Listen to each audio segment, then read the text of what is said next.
আচ্ছা, আমরা আসি।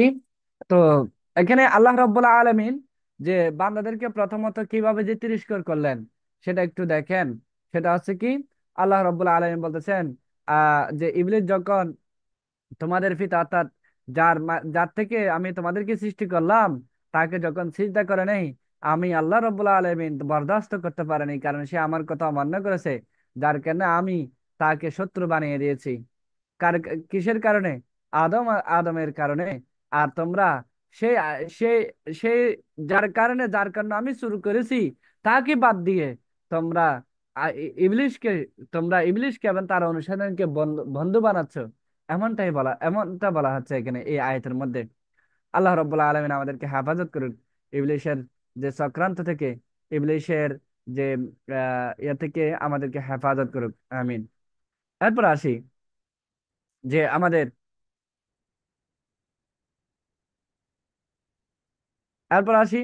আল্লাহ রাব্বুল আলামিন আরো বলেন, آتوني زبر الحديد حتى إذا ساوى بين الصدفين قال انفخوا حتى إذا جعله نارا قال آتوني أفرغ عليه قطرا فما استطاعوا أن يظهروه وما استطاعوا له نقبا। আল্লাহ রাব্বুল আলামিন এখানে বলতেছেন যে আতুরি জুবার আল হাদিদ, তোমরা আমাকে একটা লোহার পিণ্ড এনে দাও। হাত্তা ইদা সাওয়া বাইনা সাদাফাইনি ক্বালা ইনফুখু, যখন সে লোহার পিণ্ড মধ্যবর্তী ফাঁকা স্থানে পূর্ণ হয়ে যখন লৌহ স্তূপে দুই পর্বতের বাইনা সাদাফাইনি, দুই পর্বতের সমান হলো, তখন হ্যাঁ না হাত্তা ইদা জাআলাহু নার, যখন আপনার লৌহ স্তূপে দুই পর্বতের স্থান হয়ে গেল, কলা তখন কি করলো, আপনার আহ তখন এ, ইদা জাআলাহু নারা, তখন সেটা আপনার কি আপনার আগুনের মতো কি হয়ে গেল, উত্তপ্ত হয়ে গেল। আগুনের মতো সে উত্তপ্ত হয়ে গেল। আতুনি জুবার আল হাদিদ, তোমরা আমাকে একটি লৌহপিণ্ড এনে দাও। হাত্তা ইদা সাওয়া বাইনা সাদাফাইনি, তা যখন তাদের তাদের মধ্যবর্তী স্থানে ফাঁকা স্থানে যখন পূর্ণ হয়ে যখন একটা লৌহ স্তূপে কি হয়ে যায়, দুইটি পর্বতের সমান হয়। ক্বালা ইনফুহু হাত্তা ইযা জাআলাহু নারা, তখন সে বলল ইনফুহু হাত্তা ইযা জাআলাহু নারা, তোমরা কি কি করতে থাকো, দম দিতে থাকো। অর্থাৎ এটা কি মানে বাতাস যেটা আছে যে আপনার কামাররা যে কি করে, ওই যে আপনার লোহা পুড়িয়ে আপনার বিভিন্ন অস্ত্র বানায় না, তারপর বিভিন্ন দাঁত হয় বিভিন্ন ধরনের বানায় না, এই এইগুলোর আর কি, যে বাতাস দিতে থাকে তখন সেটা কি হয়, জায়লাহু নারা, তখন সেটা উত্তপ্ত আগুন হয়ে যায়। সে আগুনের মতো কি হয়, উত্তপ্ত হয় যে সে লোহাটা। আপনারা কখনো দেখেছেন কিনা যে কামাররা যখন আপনার লোহাকে যখন কি বানায়, ছুরি বানায় বা লোহা দিয়ে আপনার ধারালো অস্ত্র বানায়, তখন সেগুলো কিন্তু সে আগুনের ভিতরে দিয়ে আপনার ফিটাইয়া ফিটাইয়া ফিটাইয়া কি করে, এগুলো চ্যাপ্টা করে তারপর অস্ত্রগুলো ধারালো অস্ত্রগুলো বানায়, তাই না? তো এটাই বলা হচ্ছে। তারপর হচ্ছে কি, ক্বালা আতুনি উফরিগা আলাইহি কিতরা, তারপর হচ্ছে তখন সে বলল আতুনি ইফরিগা আলাইহি কিতরা, তোমরা গলিত তামা নিয়ে আসো, তোমরা গলিত তামা নিয়ে আসো। আলাইহি কিতরা, আর আমি তা এর উপর কি ঢেলে দিই। ফামাস্তাউ আন ইয়াযহারুহু ওয়া মাস্তাতাউ লাহু নাকাবা, আহ, নাকাবা। এরপর ইয়াজুজ মাজুজ এই প্রাচীর অতিক্রম করতে পারলো না, এবং এই প্রাচীরটা কি করতে পারলো না, ভেদও করতে পারলো না। তো দেখেন এখানে এই আয়াতের মাতাহাতে ইমাম কুরতুবী রাহিমাহুল্লাহ বলতেছেন, এই আয়াত থেকে যে বোঝা যায় কারাগার তৈরি করা এবং যারা ফাসাদ সৃষ্টি করে থাকেন তাদেরকে কারাগার থেকে কি করা, আটকে রাখা জায়েজ রয়েছে। এখানে ইয়াজুজ মাজুজের কথা বলে, ইয়াজুজ মাজুজকে কি করা হয়েছে, প্রাচীরের মধ্যে কি করা হয়েছে, আপনার বন্দি করা হয়েছে, কিন্তু তারা সেই প্রাচীর অতিক্রম করতেও পারেনি এবং সে প্রাচীর ভেদেও করতে পারেনি, ভাঙতেও পারেনি। আল্লাহর দেওয়া শাস্তি অনেক বড় শাস্তি। এটা কিন্তু এখানে কেউ কি করতে পারবে না। এখানে সুল পরিমাণ আপনার কারো ক্ষমতা নাই যে আল্লাহর দেওয়া শাস্তি থেকে একটু কি করার জন্য, যে হালকা করার জন্য বা পালিয়ে যাওয়ার জন্য, এরকম কোনো সুযোগ নাই।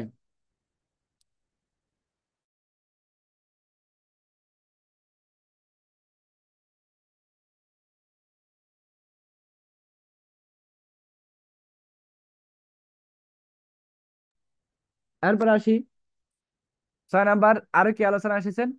কবরের উপর মসজিদ নির্মাণ করা, কবরে নামাজ পড়া, কবরের পর যে অবকাঠামো নির্মাণ করা ইত্যাদি, এগুলো হারাম। এই মাসআলা গুলোর অনেক দলিল রয়েছে।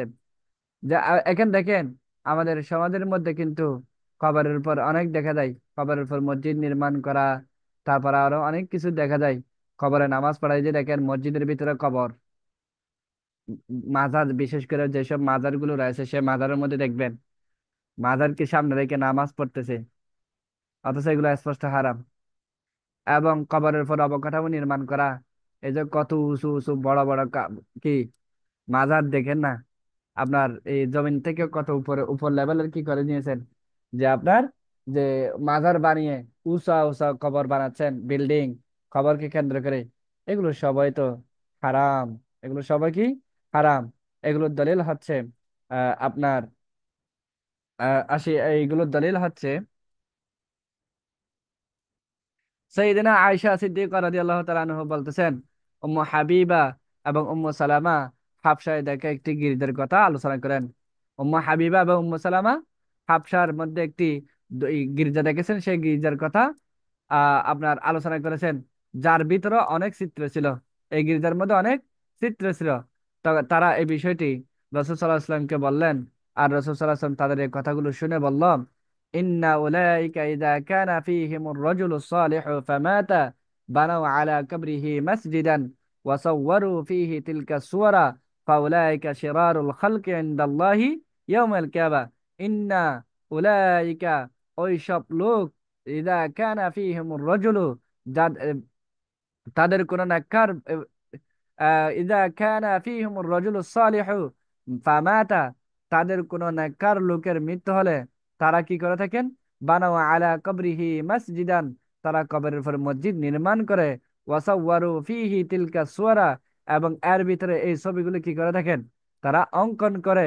ফাউলাইকা শিরারুল খালকি, আর সেই সব লোকেরা ইনদাল্লাহি ইয়াউমাল কিয়ামা, কাল কিয়ামতের ময়দানে আল্লাহ তাআলার কাছে সর্বনিকৃষ্ট হিসেবে গণ্য হবে। নাউজুবিল্লাহ। দেখেন, আল্লাহ রাসূল সাল্লাল্লাহু আলাইহি ওয়াসাল্লাম বলতেছেন যে যারা যারা তাদের দলদের মধ্যে, যারা তাদের দলের মধ্যে, তাদের গোষ্ঠীর মধ্যে, তাদের সম্প্রদায়ের মধ্যে যারা মুখলেস বান্দা মনে হয়, সে মুখলেস গুলো বান্দাগুলো যখন মারা যায়, তখন সেক্ষেত্রে তারা তাদের কবরের পাশে হোক বা কবরের উপরে মসজিদ নির্মাণ করে, এবং তারা সে বিভিন্ন চিত্র অঙ্কন করে, ছবি অঙ্কন করে। এই যে দেখেন না, আমাদের মাজার গুলোতে একটু দেখেন, এটা স্পষ্ট বিদ্যমান দেখা যায়। তো এই সব কাজ যারা করবে, তারা আল্লাহর কাছে কাল কিয়ামতের ময়দানে সর্বনিকৃষ্ট হিসেবে গণ্য হবে। এটা আল্লাহ রাসূল সাল্লাল্লাহু আলাইহি ওয়াসাল্লামের কথা। আবার এই হাদিসটা কিন্তু মুসলিম শরীফে এসেছেন, সহি হাদিস স্পষ্ট। আল্লাহ রাসূল সাল্লাল্লাহু আলাইহি ওয়াসাল্লাম আরো বলেছেন, লাআনাতুল্লাহি আলাল ইয়াহুদি ওয়ান নাসারা ইত্তাখাযু কুবুরা আম্বিয়াইহিম মাসাজিদা। লাআনাতুল্লাহি আলাল ইয়াহুদি ওয়ান নাসারা, ইহুদি এবং খ্রিস্টানদের উপর আল্লাহ তাআলার লানত। ইত্তাখাযু কুবুরা আম্বিয়াইহিম মাসাজিদা, এবং তারা তাদের নবীদের কবরকে সিজদার স্থানে পরিণত করেছে। কারা? ইহুদি খ্রিস্টানরা তাদের নেতাদের, তাদের নবীদের কবরকে সিজদার স্থান হিসেবে বানিয়েছেন। সুতরাং তাদের উপর লানত, তাদের উপর লানত। তারপর আয়েশা সিদ্দিকা রাদিয়াল্লাহু তাআলা আনহু এবং আব্দুল্লাহ বিন আব্বাস রাদিয়াল্লাহু তাআলা আনহু বলেন, রাসূল সাল্লাল্লাহু আলাইহি ওয়াসাল্লাম ইহুদি খ্রিস্টানদের এ- এমন নেককার, এমন যে ঘৃণ্য কর্মকাণ্ডের ব্যাপারে তিনি মুসলমানদের কি করেছেন? সতর্ক করেছেন, যেন কি না করে, এরকম কাজ যেন মুসলমানরা না না করে। কিন্তু হায় আফসোস, হায় আফসোস, কিন্তু আমরা এখন টয়লেট টয়লেট টয়লেটকেও মাজার বানিয়ে ফেলি। তারপর হচ্ছে যে মসজিদের ভিতরে মাজার, তারপর হচ্ছে এই যে আপনার ল্যাংটা বাবা, অমুক বাবা সমুক বাবা আরো কত কিছু না আমরা করে ফেলি। হ্যাঁ, নাউজুবিল্লাহ। কিন্তু আল্লাহ রসুল সাল্লাল্লাহু আলাইহি ওয়াসাল্লামের যে দেখেন ইহুদি খ্রিস্টানদের উপর কি করেছেন, লানত করেছেন। কারণ কেন লানত করেছেন? কারণ ইহুদি খ্রিস্টানরা নবীদের নবীদের যখন মৃত্যুবরণ করতো, তখন নবীদের কবরকে সিজদাস্থান বানাতো, মসজিদ বানা ফেলতো। তাহলে তাহলে তাহলে দেখেন এই হাদিসগুলো থেকে আল্লাহ রাসূল সাল্লাল্লাহু আলাইহি ওয়াসাল্লামের কঠোর হুঁশিয়ারি ছিল। আর আমরা সেই জায়গা থেকে কোথায় আছি? আল্লাহ তাআলা আমাদেরকে হেফাজত করুক। আল্লাহ তাআলা আমাদেরকে হেফাজত করুক। এবং আল্লাহর কাছে বেশি বেশি করে আসলে এইসব ফিতনা থেকে বাঁচার জন্য আল্লাহ রাব্বুল আলামিনের কাছে বেশি বেশি কি কি করতে হবে? যে আপনার আমাদেরকে আহ, বেশি বেশি করে দোয়া করতে হবে, যেন আল্লাহ রাব্বুল আলামিন আমাদেরকে যেন কি করেন, এইসব ফিতনা থেকে হেফাজত করেন। আম, আমিন। এবং আল্লাহ তাআলার কাছে বলতে হবে, আউযু বিল্লাহি আন আকুনা মিনাল জাহিলিন। আল্লাহ, আপনি আমার আপনার জাহেলদের অন্তর্ভুক্ত হওয়া থেকে আমরা তোমার কাছে, আমি তোমার কাছে পানাহ চাই। আউযু বিকালিমাতিল্লাহি তাম্মাতি মিন শাররি মা খালাক। শয়তানের যত ধরনের অনিষ্টতা রয়েছে সেগুলো থেকেও আমরা কি চাই? পানাহ চাই। তারপর এছাড়া আরো আরো আরো ফিতনা থেকে বাঁচার জন্য আরো যে অনেক অনেক মাকবুল দোয়া রয়েছে, কোরআন হাদিস সম্মত যে দোয়াগুলো রয়েছে, সেই দোয়াগুলো আমরা বেশি বেশি করে পাঠ করব। আল্লাহর সিজদার মধ্যে বেশি বেশি করে আল্লাহর কাছে কান্নাকাটি করব, দোয়া করব, যেন এসব ফিতনা থেকে আমাদেরকে বাঁচায়। আমিন ইয়া রাব্বাল আলামিন। এরপর আসি আমরা সূরা মারিয়াম সম্পর্কে আলোচনা করব ইনশাআল্লাহ।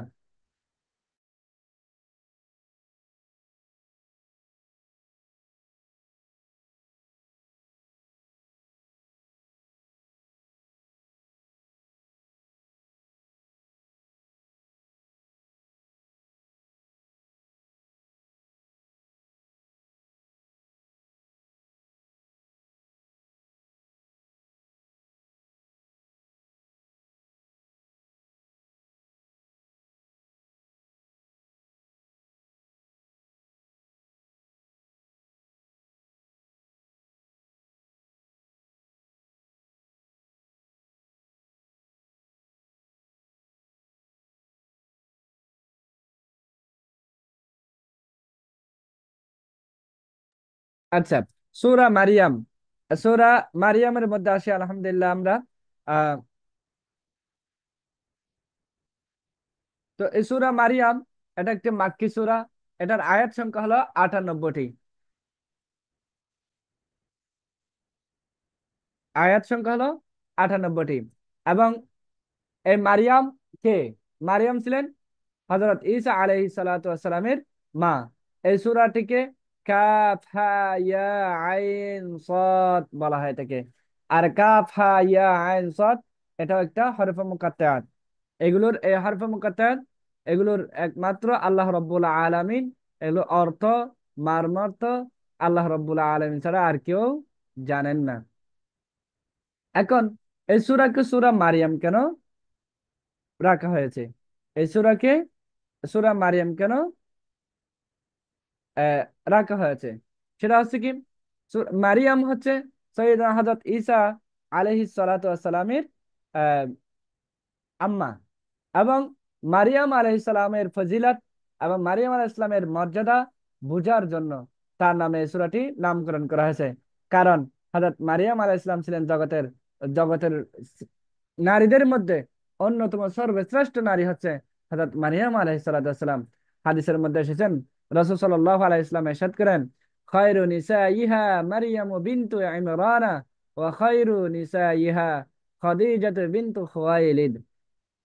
তো জগতের মধ্যে সর্বশ্রেষ্ঠ সর্বোত্তম নারী হলেন মারিয়াম বিনতে ইমরান এবং খাদিজা বিনতে খুয়াইলিদ রাদিয়াল্লাহু তাআলা আনহু।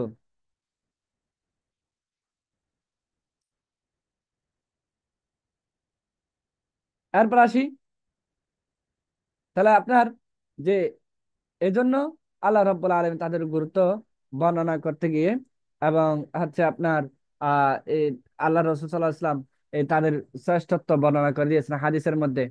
এবং আসি এখানে টিকার মধ্যে কোন কোন সূরা হরফুল মুকাত্তাত রয়েছে, এটা কিন্তু এখানে দেওয়া হয়েছে আর কি টিকার মধ্যে। আর বলছি কাফ হা ইয়া আইন সাদ, এগুলো হচ্ছে হরফুল মুকাত্তা। এবং কারণ এই হরফগুলো দিয়ে আল্লাহ রাব্বুল আলামিন সূরা মারিয়াম দিয়ে শুরু করেছেন, এজন্য সূরার এটা অক্ষর দিয়ে শুরু করেছেন। এরপর হচ্ছে আপনার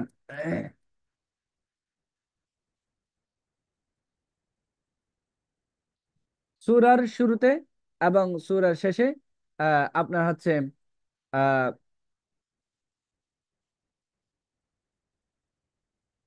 সূরার শুরুতে এবং সূরার শেষের মিল। এখানে একটা দোয়া, দোয়ার দুটি অর্থ রয়েছে। দোয়ার কয়টি অর্থ রয়েছে? দুটি রয়েছে, অর্থ রয়েছে। আপনারা হচ্ছে দোয়াউন বিমা আনাল ইবাদাত, দোয়াউন বিমানা ইবাদাত, অর্থাৎ এটা এমন দোয়া যে দোয়াটা ইবাদত তথা আপনার ঈমান এবং নেক আমল অর্থে ব্যবহৃত হয়। এমন দোয়া, এমন দোয়া যে দোয়াটা কিসের অর্থে? ইবাদা তথা ঈমান এবং নেক আমলের অর্থে ব্যবহৃত হয়ে থাকে। আরেকটা হলো আপনার দোয়াউন বিমাআনা তলব, আর দোয়া হচ্ছে এমন যা কোনো কিছু চাওয়া, কোনো কিছু প্রার্থনা করার অর্থে ব্যবহৃত হয়ে থাকে। তো সূরাটি শুরু হয়েছে প্রথম অর্থে দোয়ার কথা উল্লেখ করে, অর্থাৎ ইবাদত।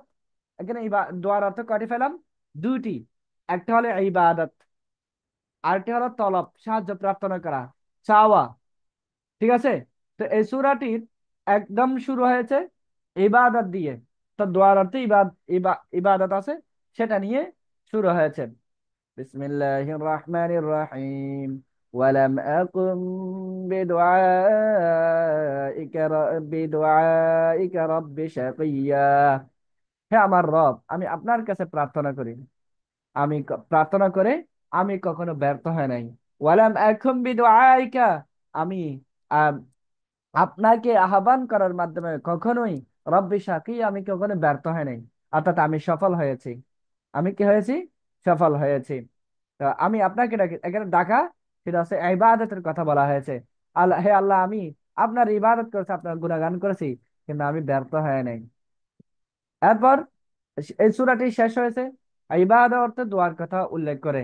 শেষ হয়েছে সে إن الذين آمنوا وعملوا الصالحات سيجعل لهم الرحمن ودا। যারা ঈমান আনে, যারা ভালো কাজ করে, সৎ আমল করে, আল্লাহ রব্বুল আলামিন যে আপনার অবশ্যই তাদের জন্য ভালোবাসা সৃষ্টি করবেন, বুদ্দা, ভালোবাসা সৃষ্টি করবেন, ভালোবাসা সৃষ্টি করবেন। আমরা কোরআনুল কারীমের মধ্যে সূরার মধ্যে পাই ইন্নাল্লাযীনা আমানু ওয়া আমিলুস সালিহাত। শুধু এখানে ঈমানদারদের কথা বলা হয় নাই। শুধু ঈমান আনলে হবে না, ওয়া আমিলুস সালিহাত, আমলে সালেহ করতে হবে, ভালো কাজ করতে হবে। যে আল্লাহ রাব্বুল আলামিন যেসব কাজের আদেশ দিয়েছেন সেই কাজগুলো করতে হবে। শুধু নিজে করলে হবে না, অন্যকেও তাকিদ দিতে হবে, অন্যকে দাওয়াত দিতে হবে। তার হচ্ছে আল্লাহ রাব্বুল আলামিন যেগুলো নিষেধের নিষেধের কথা বলেছে সেগুলো নিজেই বিরত থাকবো এবং অন্যজনকে বিরত থাকার জন্য সেটাও দাওয়াত দিতে হবে। এবং আল্লাহ রাব্বুল আলামিন যে আমাদেরকে যে রিজিক দিয়েছেন, যে ধন সম্পদ দিয়েছেন, সেই ধন সম্পদ গুলো নিজের জন্য ব্যবহার করব এবং অপরের জন্য ব্যবহার করব, আল্লাহর রাস্তায় দান করব এবং মানুষের জন্য, মানুষের সাহায্য সহযোগিতায় এগিয়ে আসব। হ্যাঁ, আবার নামাজ শুধু নিজে পড়বো এমনটা না, এবং নামাজ কি করব, যে আপনার অন্যজনকেও ডেকে নিয়ে যাবো নামাজ পড়ার জন্য। তো এটাই হলো আপনার আমল সালেহ। এখন আমি ঈমান আনলাম কিন্তু আমল সালেহ করলাম না, তাহলে কোনো কাজে দিবে না। সূরা আসরের মধ্যে আছে না, ইন্নাল্লাযীনা আমানু ওয়া আমিলুস সালিহাতি ওয়া তাওয়াসাউ বিল হাক্কি ওয়া তাওয়াসাউ বিস সাবর ওয়াল আসর ইন্নাল ইনসানা লাফি খুসর। আল্লাহ তাআলা শপথ করে বলতেছেন, আসরের শপথ, ইন্নাল ইনসানা লাফি খুসর, নিশ্চয় মানুষটা ক্ষতিগ্রস্তের মধ্যে রয়েছে। তবে ইল্লাল্লাযীনা আমানু ওয়া আমিলুস সালিহাত, কিন্তু যারা ঈমান আনয়ন করে, যারা ঈমান আনে, ওয়া আমিলুস সালিহাত, যারা আমল সালেহ করে, ওয়া তাওয়াসাউ বিল হাক্কি, যারা আপনার সত্যের কি দিয়ে থাকেন, উপদেশ দিয়ে থাকেন, দাওয়াত দিয়ে দিয়ে থাকেন, ওয়া তাওয়াসাউ বিস সবরি, এবং যারা সবরের উপদেশ দিয়ে থাকেন, তারা কিন্তু ক্ষতিগ্রস্তদের অন্তর্ভুক্ত নাই। আল্লাহ রাব্বুল আলামিন সূরা আসরের মধ্যে 7 জন মানুষের কথা বলা হয়েছে এখানে। হ্যাঁ, এটা সে 7 জন মানুষের কথা কি? ঈমান আনা, আমল সালেহ করা, তারপর হচ্ছে কি করা, সত্যের উপদেশ দেওয়া, হকের দাওয়াত দেওয়া, উপদেশ দেওয়া, সবরের উপদেশ দেওয়া। এই 7টি কাজ করলে সে ক্ষতিগ্রস্ত হয় না। তা এই 7টি কাজ করলে আল্লাহ তাআলা ভালোবাসবেন, সে মুত্তাকি হবে। ঠিক আছে? এই আর কি। এরপর আসি আল্লাহ তাআলা যে বান্দার জীবনে দ্বীনের গুরুত্ব কতটুকু, এবং আমাদের বংশ পরম্পরায় প্রজন্ম থেকে প্রজন্ম আমরা যে বান্দাদের জন্য ইসলামের যে অপরিহার্য বোঝাতে এমনটি করা হয়েছে বলে এখানে বলা হচ্ছে। এরপর এই সূরার মূল কেন্দ্র বিষয়বস্তু হচ্ছে যে পরবর্তী প্রজন্মের জন্য দ্বীনের মিরাস, দ্বীনের যে উত্তরাধিকারী রেখে যাওয়ার গুরুত্ব এখানে এই সূরার মূল আলোচ্য বিষয়। আমরা একটু দেখি ইমরান। ইমরান হচ্ছে কি আপনার কি করেছেন, মারিয়াম আলাইহিস ইসলামকে আপনার ইমরানের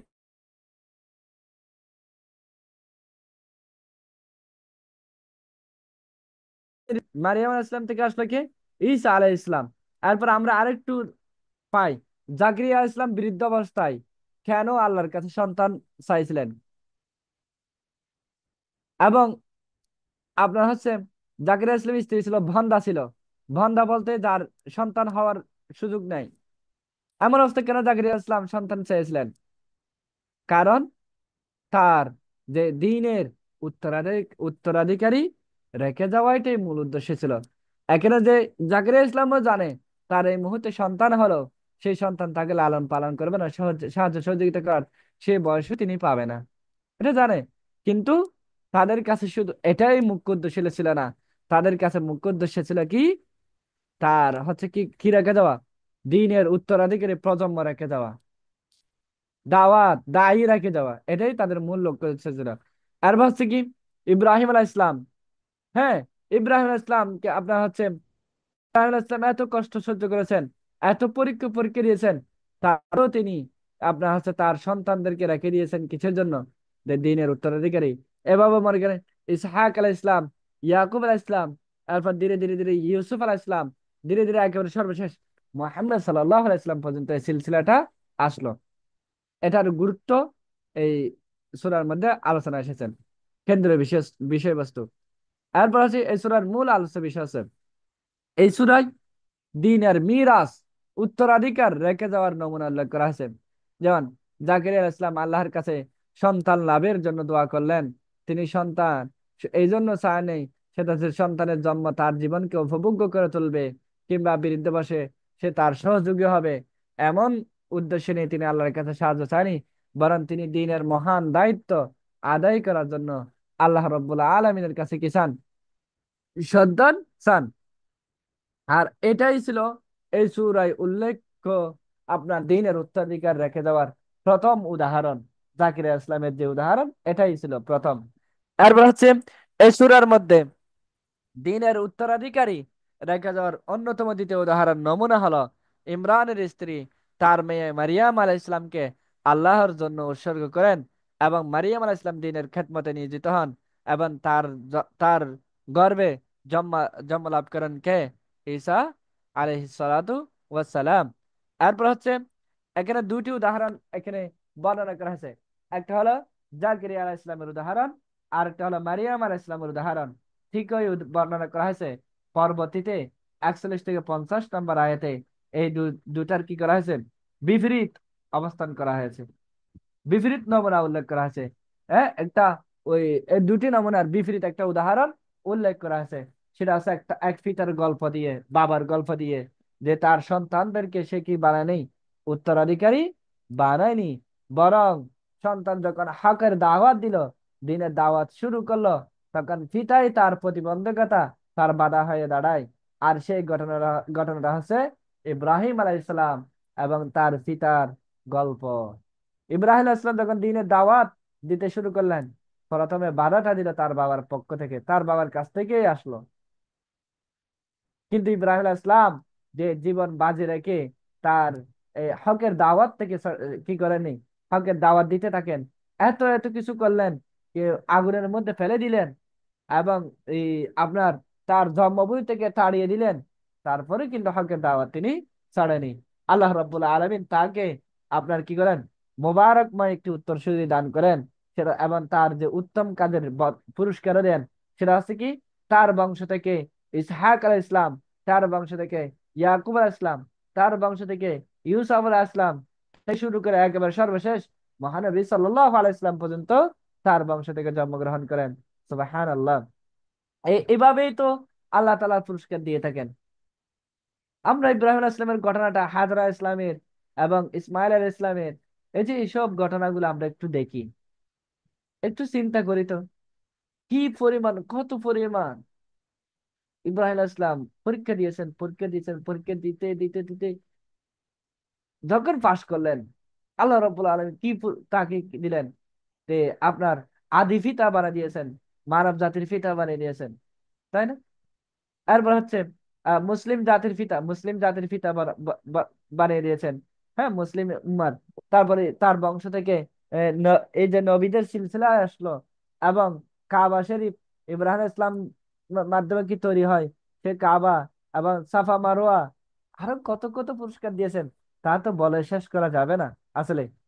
তারপর হচ্ছে দিনের হেফাজত, দিনের হেফাজত, দিনের দাওয়াতের কাজ অব্যাহত রাখার জন্য নবীগণ যোগ্য উত্তরসূরি দেখা যাওয়ার ব্যাপারে খুবই খুবই যত্নবান ছিলেন। দুনিয়া থেকে যাওয়ার সময় তারা দিনের ব্যাপারে তার পাশের সবাইকে ওসিয়ত করে যেতেন, যে সৈয়দনা মুসা আলাইহিস ইসলাম এবং তার ভাই সৈয়দনা হারুন আলাইহিস ইসলামের ইতিহাস থেকে আমরা এমনটা সুন্দর একটা উদাহরণ, দৃষ্টান্ত আমরা জানতে পারি।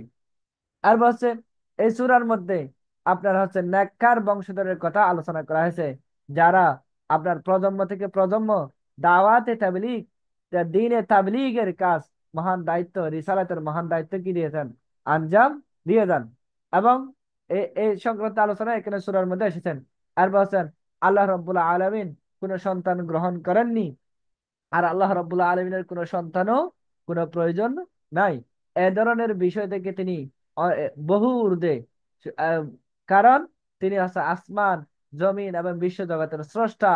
তো খ্রিস্টানরা সৈয়দনা ঈসা আলাইহিস সালাতু ওয়াস সালামকে আল্লাহর পুত্র মনে করেন।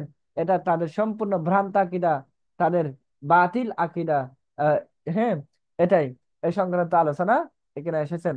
এবার আনুষঙ্গিক বিষয়, যে সৈয়দনা ইব্রাহিম আলাইহিস সালাতু ওয়াস সালাম তার পিতাকে আহ আল্লাহর আযাবের ভয় দেখিয়েছেন, কিন্তু এবং আল্লাহর আযাবের ভয় দেখিয়েছেন শয়তানের আনুগত্য ছেড়ে দেওয়ার জন্য, ত্যাগ করার জন্য তিনি বারবার সতর্ক করেছেন।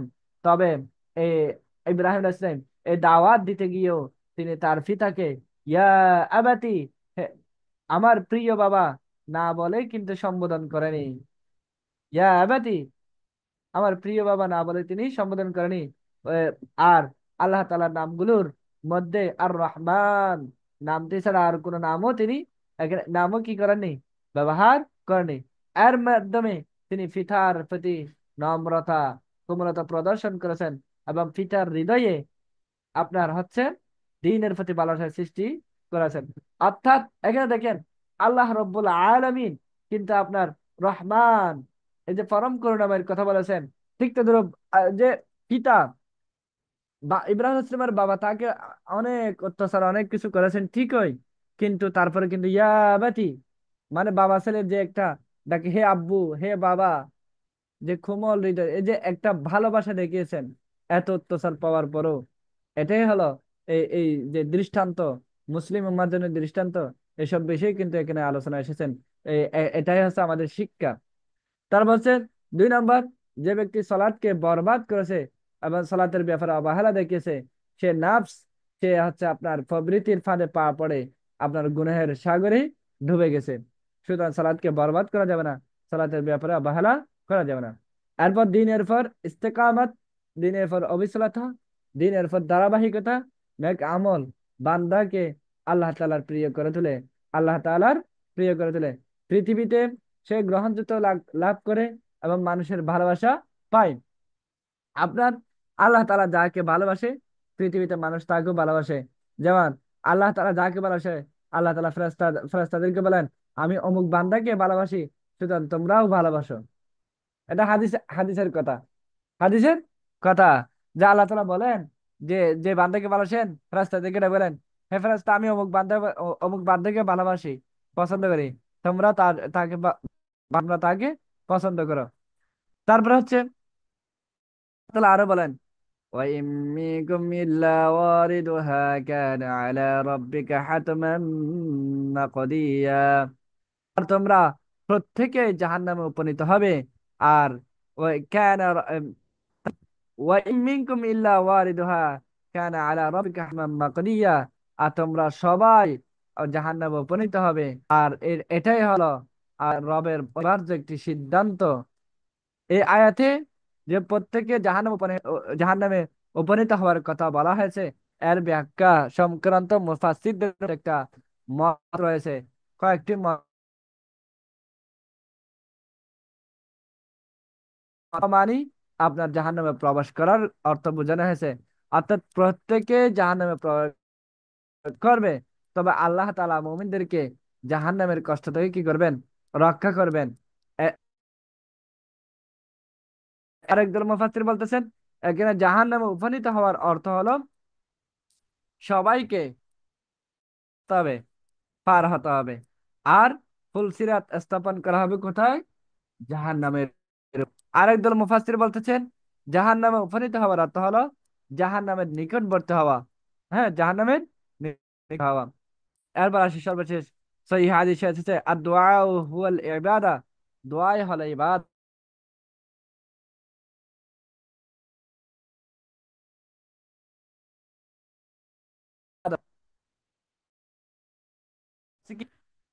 وأعتزلكم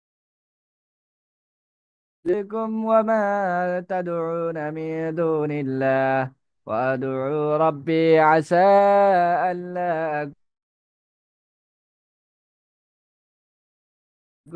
ওয়াতাজিলুকুম, আর আমি তোমাদের ওয়ামা ওয়াতাজিলুকুম, আর কি হয়েছে, আমি তোমাদের ওয়াতাজিলুকুম, আলাদা হয়ে যাচ্ছি। ওয়ামা তুদআউনা মিন দুনিল্লাহ, আম, ওয়াদউ রাব্বি আসা আল্লাহ আকুনা বিদুআই রাব্বি শাকিয়া, আর আমি তোমাদের থেকে এবং তোমার আল্লাহ ব্যতীত যাদের ইবাদত তোমরা করে থাকো, আমি তাদের থেকে কি হয়ে যাচ্ছি, আলাদা হয়ে যাচ্ছি। তো এরপর বলতে ওয়াদউ রব্বি, আমি আমার রবের ইবাদত করি, আমি আমার রবকে ডাকি। আশা আশা আশা করি আল্লাহ আকুনা বিদুআই রব্বি শাকিয়া, অবশ্যই আমার রবের ইবাদতে আমি কখনো আমার রবকে ডাকার মাধ্যমে কখনো আমি ব্যর্থ হব না। তখন আল্লাহ তাআলা বললেন ফালাম فلما اعتزلهم وما يعبدون من دون الله وهبنا له إسحاق ويعقوب وكلا جعلنا نبيا। আল্লাহ আল্লাহ রাব্বুল আলামিন যে ইব্রাহিম আলাইহিস সালামের ইস্তেকামত, ইব্রাহিম আলাইহিস সালামের দৃঢ় মনোবল দেখে কি বলতেছেন দেখেন, সেটা হচ্ছে যে ফালাম্মা আতাজালাহুম, অতঃপর যখন আহ, সে তাদের থেকে যখন আলাদা হয়ে গেছে, আলাদা হয়ে গেল, ওয়ামা ইয়াবুদুনা মিন দুনিল্লাহ, আর সে যখন আল্লাহ রাব্বুল আলামিন ব্যতীত অন্য কারো ইবাদত করে নাই, ওয়াহাবানা লাহু, অতঃপর আমি তাকে দান করেছি ইসহাককে দান করেছি, ওয়া ইয়াকুবকে দান করেছি, ওয়াকুলনা জাআলনা নবিয়া, আর আমি তাদের প্রত্যেককে নবী করলাম। পুরস্কার দেখেন আল্লাহ রাব্বুল আলামিন কি পুরস্কার দিয়েছেন দেখেন। সুবহানাল্লাহ, সুবহানাল্লাহ। এরপর আসি এরপর আসি আল্লাহ রাব্বুল আলামিন বলেন وإذا تتلى عليهم آياتنا بينات قال الذين كفروا للذين آمنوا أي الفريقين خير مقاما وأحسن نديا। ওয়াইদা তুতলা আলাইহিম আয়াতুনা বাইয়িনাত, আর তাদের নিকট আমার সুস্পষ্ট আয়াত সমূহ তেলাওয়াত করা হলে ক্বালা, তখন তারা বলে, অর্থাৎ সে বলল, আল্লাযীনা কাফারু, যারা কুফরি করে তারা বলে লিল্লাযীনা আমানু, যে যারা ইমানদার, যারা মুমিন, তাদেরকে বলে কারা, কাফেররা বলে আইয়ুল ফারিকাইনি খায়রুম মাকামান ওয়া আহসানু নাদিয়া, দুই দলের মধ্যে কোনটি মর্যাদা শ্রেষ্ঠ এবং মজলিস হিসেবে উত্তম। এখানে দুই দল বলতে কারা? দুই দল বলতে এখানে কাফিররা মুমিনদেরকে বলে যে আপনার সেই দুই দল হচ্ছে কি, আমাদের এবং তোমাদের মধ্যে শ্রেষ্ঠ করা। অর্থাৎ কাফিররা মুমিনদেরকে বলে যে আমরা শ্রেষ্ঠ নাকি তোমরা শ্রেষ্ঠ। হ্যাঁ, এভাবে বলে থাকেন। তো মূলত কাফির এবং বাতিলরা সব সময় দুনিয়ার পার্থিব উন্নতি, দুনিয়ার পার্থিব যে প্রগতি নিয়ে তারা তারা কোরআন হাদিসের বিরুদ্ধে দলিল হিসেবে ব্যবহার করে থাকেন। তারা সব সময় ধন সম্পদকে, টাকা পয়সাকে নারী, গাড়ি, বাড়ি, এইসব গুলোকে কোরআন সুন্নাহর বিরুদ্ধে দাঁড় করাতেন সবসময় তারা। সবসময় উপভোগ করা এবং সবসময় উল্লাসে মেতে ওঠা ইত্যাদি নিয়ে তারা কি করতেন? সবসময় কোরআন হাদিসের বিরুদ্ধে দলিল হিসাবে উপস্থাপন করত। আর কখনো তারা কি করতো না? আখিরাতে বিশ্বাস করতো না। তারা দুনিয়ার তুলনায় আখিরাতকে তো আখিরাতকে কখনো বিশ্বাস করে না, অথচ দুনিয়ার সেই আখিরাতে সর্বশ্রেষ্ঠ। কিন্তু তারা এটাই যে সত্য যে আখিরাত যে হবে, কিয়ামত যে সংঘটিত, এগুলো তারা সেখান থেকে মুখ ফিরিয়ে নিয়েছে। তো এবং সেখান থেকে তারা বহু দূরে। ইসলামের এমন একটা নিয়ামত আল্লাহ রাব্বুল আলামিনের কাছ থেকে, যে আমরা এমন একটা নিয়ামত পেয়ে আমরা ধন্য, এবং ইসলাম হচ্ছে আমাদের জন্য যথেষ্ট। আলহামদুলিল্লাহ, আলহামদুলিল্লাহ, আলহামদুলিল্লাহ। আল্লাহ তাআলার কাছে আমাদেরকে শুকরিয়া আদায় করতে হবে, বেশি করে কান্নাকাটি করে শুকরিয়া আদায় করতে হবে যে আল্লাহ তাআলা আমাদেরকে মুসলিম করে জন্মদান করেছেন। সুবহানাল্লাহ।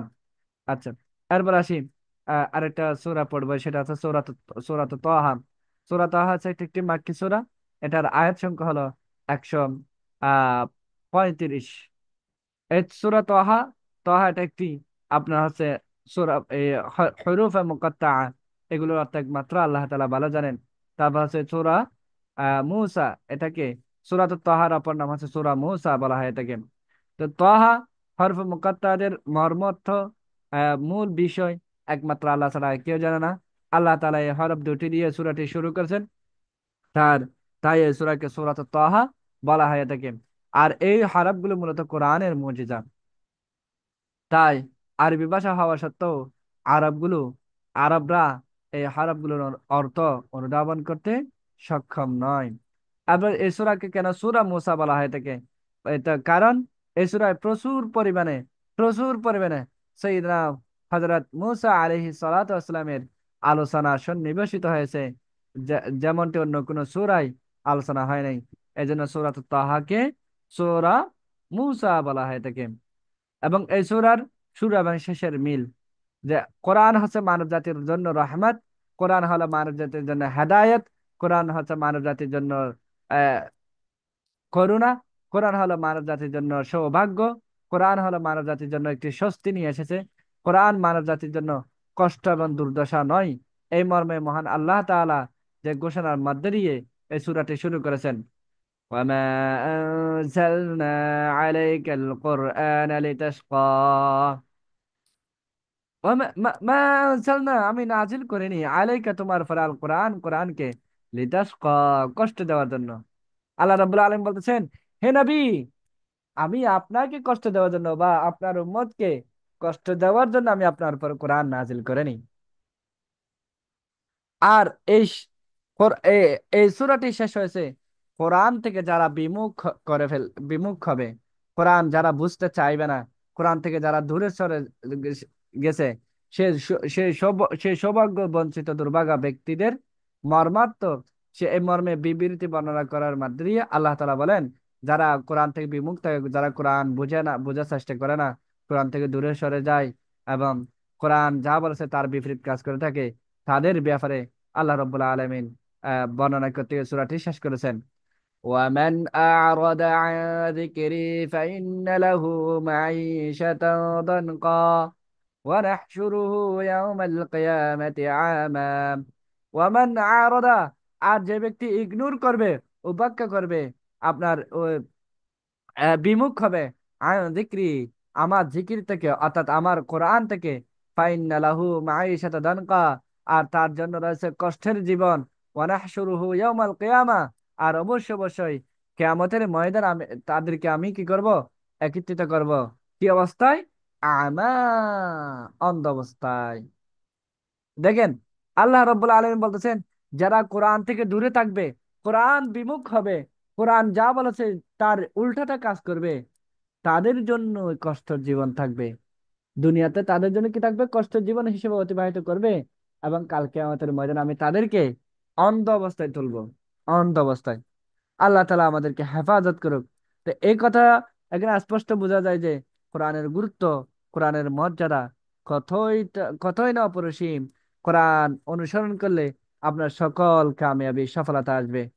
তা আলহামদুলিল্লাহ, আমি আপনাদেরকে এই যে ক্লাসগুলো করার মাধ্যমে আমরা কোরআন সম্পর্কে একটু রিসার্চ করার সক্ষমতা দান করেছেন।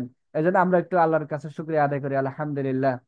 এবং আমি আপনাদের কাছে ঘোষণা দিই, আগামী শনিবার থেকে ইনশাল্লাহ আমি আগামী শনিবার থেকে মহান আল্লাহ তাআলা আমাকে যদি তৌফিক দান করলে, হায়াত দান করলে, ইনশাআল্লাহ আগামী শনিবার থেকে আহ এই আপনার টাইমটা আমি একটু পরে টাইমটা অবশ্যই জানিয়ে দিব। দিনের বেলায় হয়তো দুপুর 2টা থেকে হবে, দুপুর 2টা থেকে হওয়ার সম্ভাবনা বেশি। আমি একটা আন্ডারস্ট্যান্ড কোরআন উইথাউট গ্রামার, অর্থাৎ আরবি ভাষা বোঝার জন্য, আরবি ভাষা বোঝার জন্য আপনার হচ্ছে কি দরকার, গ্রামার দরকার, তাই না? কিন্তু আলহামদুলিল্লাহ, আমি আপনাদেরকে একটা ওই কথা বলি যে আমি একটা কি রয়েছেন, আপনার হচ্ছে একটা আন্ডারস্ট্যান্ড কোরআন কোর্স রয়েছে, আমার একটা আন্ডারস্ট্যান্ড কোরআন কোর্স রয়েছে, যে কোর্সের মধ্যে কোনো গ্রামারের মারফেস নাই, গ্রামারের মারফেস না, অর্থাৎ গ্রামারের জটিল জটিল যেসব গ্রামার গুলো আছে, সেসব জটিল জটিল গ্রামার গুলো থেকে মুক্ত রেখে কিভাবে একজন সহজে একজন মানুষ যে কোরআন বুঝতে পারে, নিজে নিজে অর্থ বুঝতে পারে, সে ব্যাপারে আমার একটা কোর্স রয়েছে। ইনশাল্লাহ আগামী শনিবার থেকে মহান আল্লাহ রব্বুল আলামিন যদি আমাকে তৌফিক দান করে থাকেন, ইনশাআল্লাহ অবশ্যই অবশ্যই যে শনিবার থেকে কোর্সটা শুরু করব।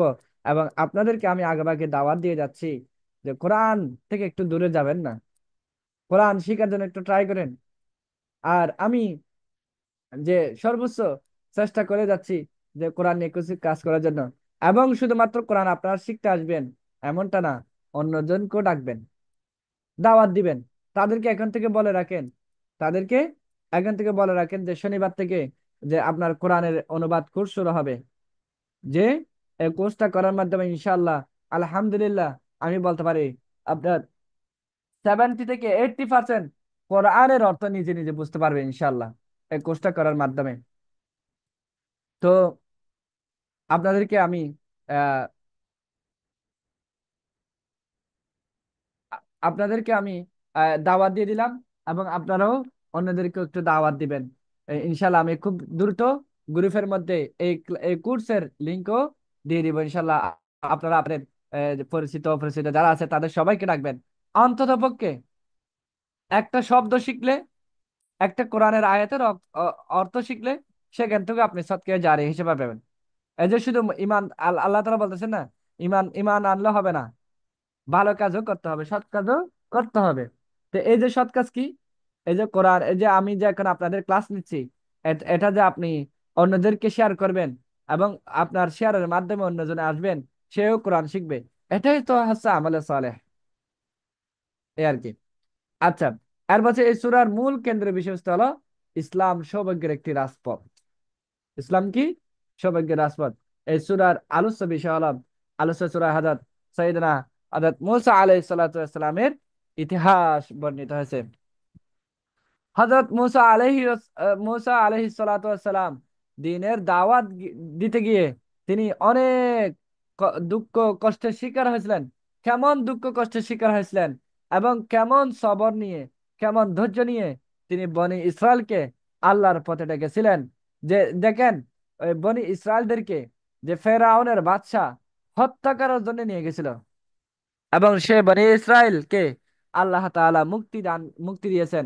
বঙ্গোপসাগরের কাছে গিয়ে যখন ফালানোর পথ কোনো পথ খুঁজে পাচ্ছিল না, তখন আল্লাহ তাআলা মুসা আলাইহিস সালামকে বললেন, হে মুসা, কি চাইলি, যে তাড়াতাড়ি তোমার হাতে যে লাঠি আছে, সে লাঠিটা আহ, স- সমুদ্রের মধ্যে কি দাও, আঘাত করো।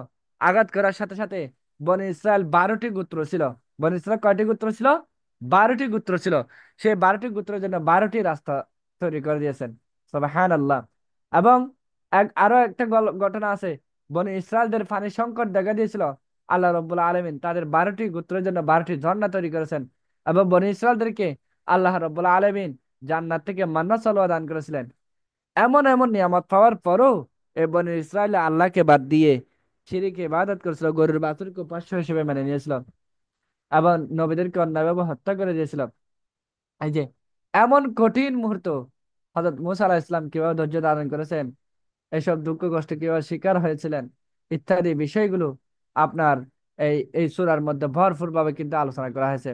এবং এই কোরআনের মধ্যে বারবার মুসা আলাহিস ইসলামের দৃষ্টান্ত, মুসা আলাহিস ইসলামের কাহিনী বেশি পেশ করা হয়েছে, যাতে মুমিনরা এই যে মুসা আলাহিস ইসলামের বিচিত্র জীবন থেকে নানান শিক্ষা উপকরণ কি করতে পারেন, এই আহরণ করতে পারেন, অর্জন করতে পারেন, শিক্ষা নিতে পারেন। এর হচ্ছে ফিরাউনের জাদুকররা যখন মুসা আলাইহিসসালামের মুজিজা দেখে আল্লাহর প্রতি যখন ঈমান নিয়ে আসেন, তার এবং আল্লাহর প্রতি ঈমান নিয়ে আসেন, এবং আহ যার কারণে তারা সৌভাগ্যবানদের মধ্যে অন্তর্ভুক্ত হয়ে যান। কিন্তু ফিরাউনের হুমকি ধমকি সত্ত্বেও তারা ঈমানের উপর ইস্তেকামত ছিলেন, কারা? যে জাদুকররা। এরপর হচ্ছে এই সূরার মধ্যে সৌভাগ্যবান হওয়ার জন্য আরো একটি দৃষ্টান্ত উদাহরণ এই সূরার মধ্যে আল্লাহ তাআলা বর্ণনা করেছেন। আর তা হলো আদম ও হাওয়া আলাইহিস সালাতু ওয়াস সালামের ইতিহাস। তাদের গল্প থেকে আমরা যেটা বুঝতে পারি সেটা হচ্ছে আল্লাহর আনুগত্য মানুষের জন্য নিয়ে আসে সৌভাগ্য, আল্লাহর অবাধ্যতা বয়ে নিয়ে আসে মানুষের জন্য হতাশা এবং দুর্ভাগ্য। আমরা জানি হযরত আদম আলাইহিস সালাতু ওয়াস সালাম আর হাওয়া আলাইহিস সালামের ঘটনা। আল্লাহ তাআলা যে আদম আলাইহিস সালামকে বললেন যে তোমরা জান্নাতে বসবাস করো, হে আদম, তুমি তোমার ওয়াইফকে নিয়ে কোথায় থাকো? জান্নাতে থাকো। তো বলা তাকরাবা হাজিহি সাদরা, সাবধান সাবধান, এই জান্নাত তোমাদের জান্নাতের মধ্যে যা আছে, ব্যস্তের মধ্যে যা আছে সবকিছু তোমার জন্য মুক্ত করে দিয়েছি। তোমরা যা ইচ্ছে তাই তুমি করতে চাও, তোমার যা মন চায় তোমরা তাই করতে পারো, তবে সাবধান, লা তাকরাবা হাজিহি সাদরা, এই কি গাছের নিকটবর্তী হয়ে না, এই গাছের ধারে কাছে যাবে না। কিন্তু শয়তানের ওয়াসওয়াসায় পড়ে কিন্তু কি করলেন, যে আপনার এই গাছের যে ফল ভক্ষণ করার সাথে সাথে ক্ষতিগ্রস্তদের অন্তর্ভুক্ত হয়ে গেল। এরপরে আদম আলাইহিস ইসলাম রব্বানা যালামনা আনফুসানা ওয়া ইল্লাম তাগফির লানা ওয়া তারহামনা লানাকুনান্না মিনাল খাসিরিন, এই দোয়াটা করতে করতে করতে করতে আল্লাহ রাব্বুল আলামিন তাদের দোয়া কবুল করে দুইজনকে আপনার আরফাতের ময়দানে দুইজনকে একত্রিত করেন। সুবহানাল্লাহ। যেমন দেখেন যে আল্লাহ রব্বুল আলমিন তাদের যে আনুগত্য করার মাধ্যমে তাদেরকে জান্নাত দিয়েছেন, পরবর্তীতে তাদের অবাধ্যতা বলা যাবে না, এটা ভুল হয়েছে, মানুষ হিসেবে ভুল হয়েছে, এটাও তো আল্লাহ তাআলার কারিশমা। আল্লাহ তাআলা তো আদম আলাইহিস সালামকে সৃষ্টি করার আগেই ফেরেশতাদেরকে বলে দিয়েছেন, ইন্নী জাইলুকা ফিল আরদি, আমি ইন্নী জাইলুম ফিল আরদি, আমি পৃথিবীতে প্রতিনিধি পাঠাবো। এটা তো আল্লাহ তাআলার কি ছিল, যে হিকমা ছিল এগুলো সব। এরপর আসি, এই সূরাটি শেষ হয়েছে আর রদা, আর হৃদা, হৃদা মানে হচ্ছে সন্তুষ্টি। আর সন্তুষ্টি অর্জনের সবচেয়ে গুরুত্বপূর্ণ সবচেয়ে গুরুত্বপূর্ণ উপায়টির কথা আহ উল্লেখ করার মাধ্যমে সূরাটি শেষ করেছেন। আর সন্তুষ্টি হলো সুখ, সন্তুষ্টি হলো সৌভাগ্যের সর্বোচ্চ চূড়া। এবার আনুষঙ্গিক বিষয় হলো আল্লাহ তাআলার সন্তুষ্টি অর্জনের অন্যতম একটি উপায় হলো আল্লাহর পছন্দের কাজ সমূহ সম্পাদনে সবসময় আগেভাগে থাকা, অগ্রগামী থাকা। তারপর হচ্ছে রাসূল সাল্লাল্লাহু আলাইহি ওয়াসাল্লামের অবাধ্যতা ফিতনায় পতিত পতিত হওয়ার কারণ। হ্যাঁ, আলোচনা আলোচনা এসেছে কেন। এরপর সালাত কায়েম করার বরকতে বান্দার রিজিক লাভ হয়, দুনিয়া এবং আখিরাতে সৌভাগ্যবানদের অন্তর্ভুক্ত হয়। তারপর হচ্ছে আল্লাহ রাসূল সাল্লাল্লাহু আলাইহি ওয়াসাল্লাম ইরশাদ করেছেন, ইযা রাকাদা আহাদুকুম আনিস সালাতি আও গাফালা আনহা ফালইউসাল্লিহা ইযা যাকারাহা ফাইন্নাল্লাহা ইয়াকুলু আকিমিস সালাতা আকিমিস সালাত লিযিকরি।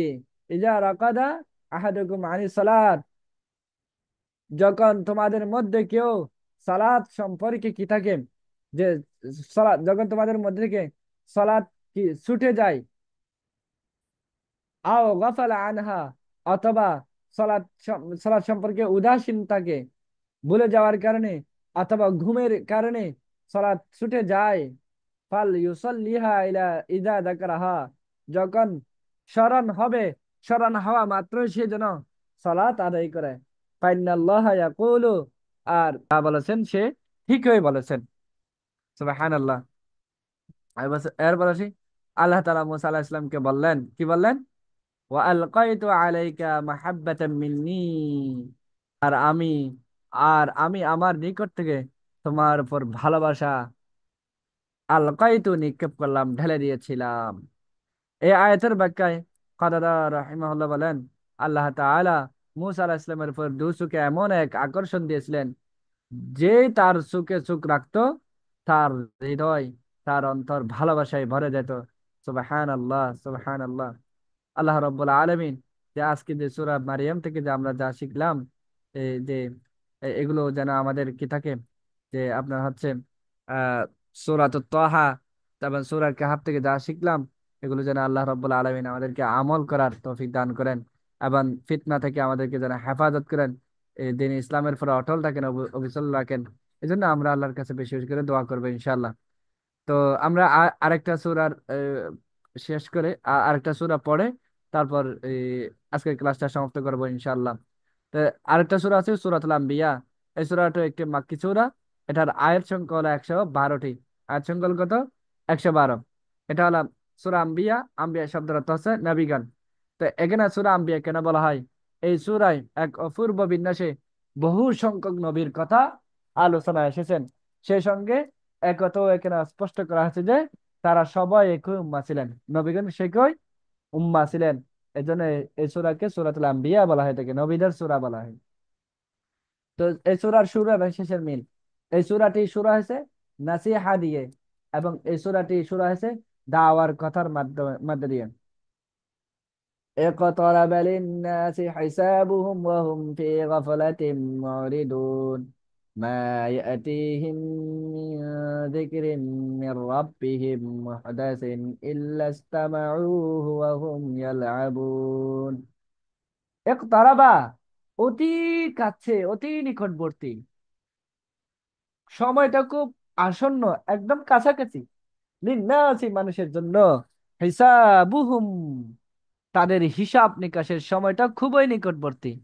ওয়াহুম ফি গাফলাতিম মুরিদুন অথচ তারা উদাসীনতায় মুখ ফিরিয়ে আছে, গাফেল অবস্থায় আছে, উদাসীন অবস্থায় আছে, মুখ ফিরিয়ে নিয়েছে, মুরিদুন উপেক্ষা করেছে, অথচ তাদের হিসাব খুব কাছে। মা ইয়াতিহিম মিন যিকরিম মিন রাব্বিহিম যখনই আমি যখনই তাদের কাছে তাদের রবের কোন নতুন উপদেশ আছে, ইল্লাস্তামাউহু ওয়া হুম ইয়ালআবুন তখন তারা তা শুনে খেলার চলে, খুব মনোযোগ সহকারে তারা শুনে না। এখানে দাওয়াতের কথা, নসিহার কথা বলা হয়েছে, শুরু হয়েছে, শেষও হয়েছে নসিহা দেওয়ার মাধ্যমে, দাওয়ার কথার মাধ্যমে। জন ইন্না ফি হাদা লাবালাগান লাবালা লাবালাগান লাবালাগান লিকওমিন আবিদিন নিশ্চয় এতে, নিশ্চয় এখানে আপনার ইবাদত গুজারদের জন্য কি রয়েছেন? উপদেশ রয়েছে। সুবহানাল্লাহ। এরপর আসি, এই নসিহা দাওয়াত, দাওয়াত দেওয়া এটা হচ্ছে মানব জাতির জন্য অপরন্ত একটি রহমত। এই সূরার মূল কেন্দ্রের বিষয়বস্তু নবী প্রেরণ, নবী পাঠানো মানব জাতির জন্য একটা আল্লাহ তাআলার রহমত, আল্লাহ তাআলার রহমত, আল্লাহ তাআলার কি রহমত। তো এই সূরার আলোচ্য বিষয় হলো গাফলাতি, উদাসীনতায়, অবহেলায় যেসব লোকরা রয়েছে, সেই সব লোকদেরকে আল্লাহ রাব্বুল আলামিন এই সূরার মধ্যে সতর্ক করে বলেছেন যে হিসাবের সময় ঘনিয়ে আসছে, খুব শীঘ্রই তোমাদের হিসাব নেওয়া হবে। তোমরা এখনো কি গাফিলের মধ্যে আছো? তোমরা এখনো উদাসীনতার মধ্যে আছো? তোমরা গাফিল হয়ে না, উদাসীনতার মধ্যে থাকিও না। কি করো? তাড়াতাড়ি তাড়াতাড়ি আমার কথা শোনো, আমার কথা শোনো, আমি যা বলছি সেটা শোনো, আমার আনুগত্য করো। খুব খুব দ্রুত তো তোমাদেরকে কি করা হবে? পাকড়াও করা হবে, হিসাব নিকাশ নেওয়া হবে। এরপর হচ্ছে পূর্ববর্তী যুগের কাফির, পূর্ববর্তী যুগের মিথ্যুকদের ভয়ানক পরিস্থিতির যে দৃষ্টান্ত উদাহরণ এখানে তুলে ধরে বর্তমান যুগের যেসব কাফির রয়েছে তাদেরকে সতর্ক করা দেওয়া হয়েছে। এরপর নবীগণ ও তাদের উম্মতের ইতিহাস এই সূরার মধ্যে আলোচনা করেছেন। সকল নবী আহ উম্মতেই একই মুসলিম উম্মার কি ছিল? অন্তর্ভুক্ত। এটাও এখানে আলোচনা এসেছে। তারপর কিয়ামত এবং হাসরের অবস্থা বর্ণনা করেছেন।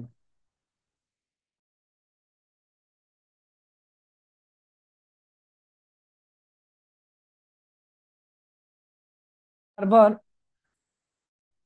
তারপর এই সূরার মধ্যে আল্লাহ তাআলার অসীম কুদরত, আল্লাহ তাআলার একচ্ছত্র কর্তৃত্ব এবং আল্লাহ তাআলার নিয়ন্ত্রণের বর্ণনা, যাতে মানুষ আল্লাহর রুবুবিয়্যা, আল্লাহর উলুহিয়াত এগুলো কি করতে পারে, অনুধাবন করতে পারে এবং মানতে পারে, জানতে পারে। এরপর আসি এই সূরার আনুষঙ্গিক বিষয়। আল্লাহ তাআলা তার বান্দাদের নিয়ামত দিয়ে কিন্তু পরীক্ষা করেন। আব- আ- সেটা কি, যে তার বান্দারা সে নিয়ামতের শুকরিয়া আদায় করে কিনা, এবং সেটা দেখেন, এবং মুসিবত দিয়ে পরীক্ষা করেন তারা সবর করে কিনা। আল্লাহ তাআলা নিয়ামত দেন কি জন্য? তার বান্দা তার শুকরিয়া আদায় করে কিনা। আল্লাহ তাআলা বান্দাকে মুসিবত দেন কেন? বিপদের সময়, মুসিবতের সময় সবর করে কিনা, এটা দেখার জন্য। সুবহানাল্লাহ। অথচ আমরা মুসিবত বিপদের সময় ধৈর্য হারিয়ে ফেলি, নানান ধরনের কথা বলে থাকি, হ্যাঁ, উদ্ভট উদ্ভট কথাবার্তা আচরণ করে থাকি। অথচ আল্লাহ রাব্বুল আলামিন বলতেছেন, মুসিবত আমি দিয়েছি তা কি করার জন্য? সে মুসিবতের সময়, বিপদ আপদের সময় সবর করে কিনা সেটা দেখার জন্য। হম। তারপর আসি, আল্লাহ নিয়ামত পাওয়ার পর আমরা আল্লাহকে বলে যাই। অথচ আল্লাহ বলতেছে, আমি নিয়ামত দিয়েছি কি জন্য জানো? তুমি শুকরিয়া আদায় করে কিনা সেটা দেখার জন্য। আল্লাহ তাআলা আমাদেরকে শুকরকারীদের অন্তর্ভুক্ত করুক, সবরকারীদের অন্তর্ভুক্ত করুক। আমিন ইয়া রাব্বাল আলামিন। এরপর হচ্ছে এই সূরার আরো বিষয় হচ্ছে বিশ্ব জগতের, বিশ্ব ব্রাহ্মণ্ডের, বিশ্ব ব্রহ্ম, আপনার হচ্ছে বিশ্ব জগতের সূচনা হয়েছে 1000 বছর আগে নাজিলকৃত কোরআনের যে দেওয়া নিখুঁত তথ্য, বড় একটা আশ্চর্যজনক। আর এটি হচ্ছে কোরআন, অর্থাৎ আল্লাহ রাব্বুল আলামিন এই বিশ্বজগৎ কিভাবে সৃষ্টি করেছেন। হা- অথচ এটা তো কোরআন নাজিল হওয়ার অনেক আগের বছর ইতিহাস।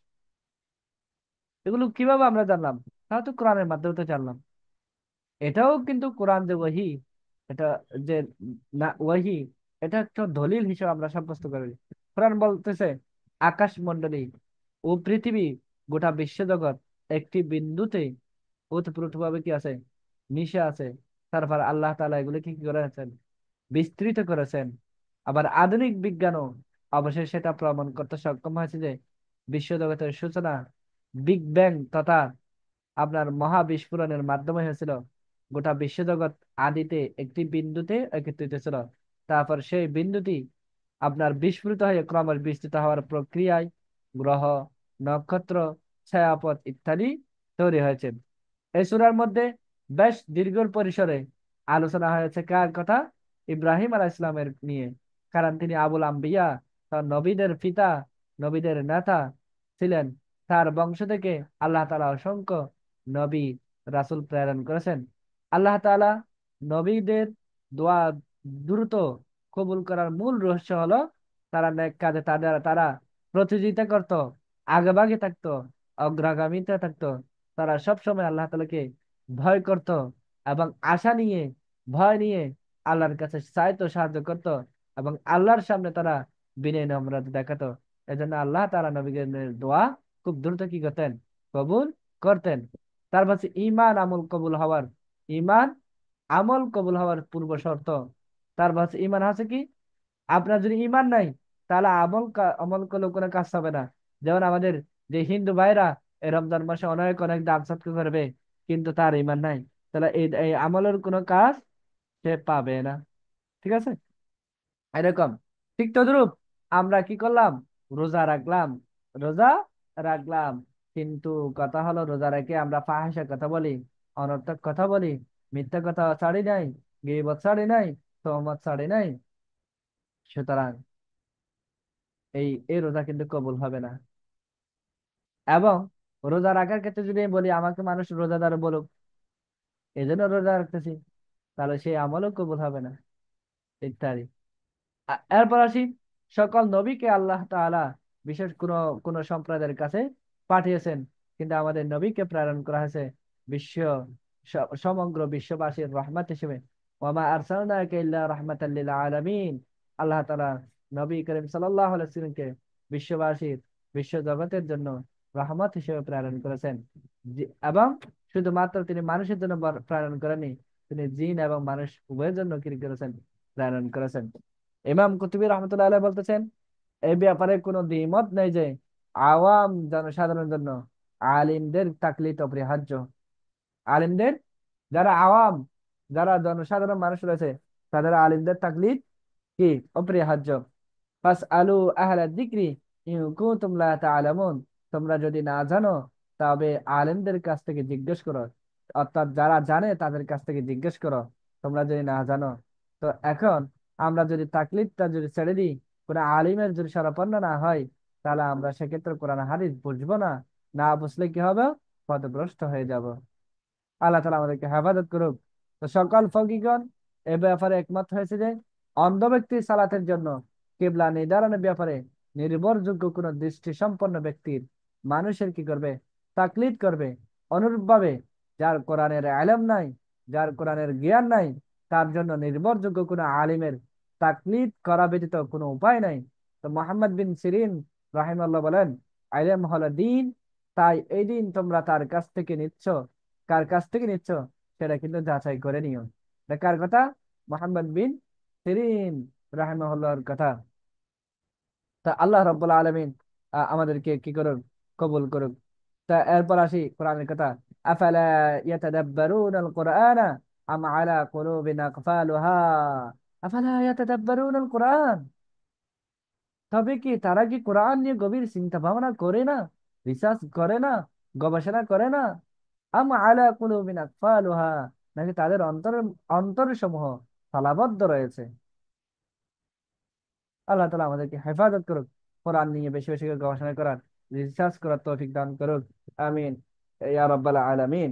তো আমরা ইনশাআল্লাহ এই আগামী শনিবার থেকে যে কোরআনিক আরবিক, কোরআনের অর্থ, শব্দ শব্দ শব্দ কোরআনের অর্থ বোঝার জন্য যে কোর্সটা শুরু করব, সেই কোর্সের মধ্যে আমরা নিজেরাই অংশগ্রহণ করব এবং অন্যজনকে দাওয়াত দিব, এবং এই দাওয়াতটাও আমরা অন্যজনের কাছে পৌঁছে দিব ইনশাআল্লাহ।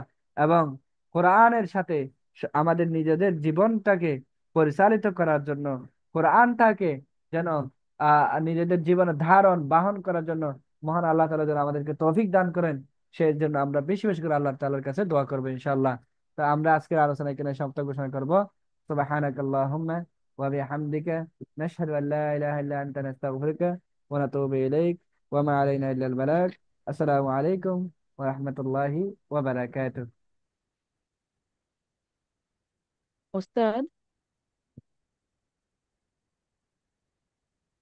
জি। ওই যে এই পরীক্ষার সময়টা বাড়ায় দিতে পারবেন কি? আচ্ছা, আগামীকাল পর্যন্ত দিয়ে দেবো ইনশাল্লাহ। দুইটা পরীক্ষা দিয়ে দিয়ে হ্যাঁ, ইনশাল্লাহ। জি জি, পড়তে হবে, পরীক্ষা দিতে হবে তো সময়। আর আরেকটা হচ্ছে, ওই যে কোরআনের ক্লাস যেটা নেক্সট উইক থেকে শুরু হবে, তা জি। ওইটা টাইমিংটা যদি কেমন হইলে, মানে আমাদের এখন দুপুর অলমোস্ট 2টা বাজতেছে, হ্যাঁ, হ্যাঁ। 1:45 হ্যাঁ। দুপুর বেলা। হ্যাঁ। এখন আপনারা যদি দুপুর 2টায়